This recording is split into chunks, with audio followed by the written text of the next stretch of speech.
You know, I'll loop back around. It's what I do now. How I got there is I grew up in Brevard. Grew up with Gordon, a few years older than Gordon, but not too many. And, you know, Brevard was a great place then. I didn't necessarily appreciate it for what it was. And I think that's true for most people. Where you grow up, where you live, you can't wait to go somewhere else and see the world and get away from this podunk little town and literally sidewalks rolled up at 8 o'clock at night and nothing was going on. That was Brevard back during our youth. And so I had always had a musical bug in me. My mother was a musician and an artist, and of course at 6 years old forced me to take piano lessons, which I very quickly rebelled against and shunned and thought was a complete waste of time. The other side of that was my father was athletic and played sports all his life, and I too was athletic and was sort of sucked into that world. You know, back in the day, Brevard high school athletics it was kind of the thing to do. I mean, there wasn't much else going on back in the 70s and 80s in Transylvania County, so Friday night football was really it. So my father was a self-made person. He worked for himself. The reason I'm telling you all this, it kind of sets up into how I discovered what it was that I felt like I should be doing. Started his own business here called Pest Control. And during the summers from high school and when I was away at college, I would work for him. And so it's a classic story, right?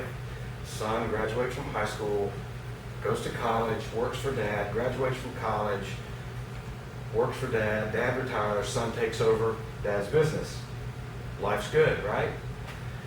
That wasn't for me. Music came back into the picture during the last 2 years of my college career, and I had another local gentleman here who I grew up with named Matt Mays.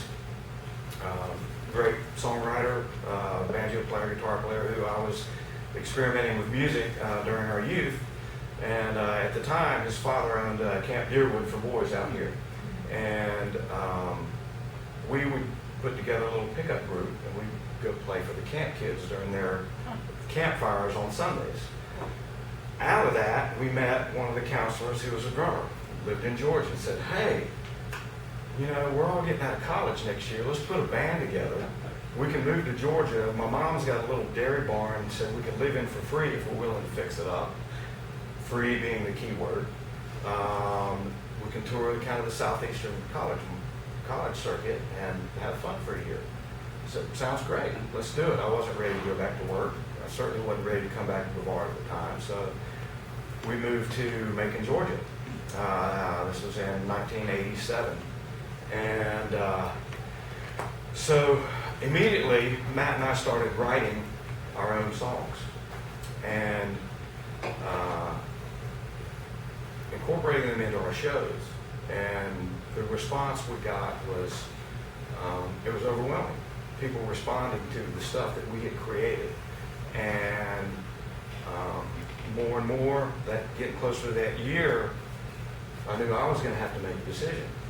And so year's time came up, called my dad and said, Dad, I'm not coming back. And it was silence on the phone. It seemed like for 15 minutes. It was probably 15 seconds, but it seemed like 15 minutes. So he said, well, as long as it doesn't cost me anything, I don't care what you do. So I took that as his blessing. To then do this thing, because I did not want to look back 10 years from then and go, God, I wish I'd have done that when I had the chance. I had my youth, I had nothing holding me back from pursuing this thing. And it was at that point that I realized I would probably never ever work for anyone except for myself.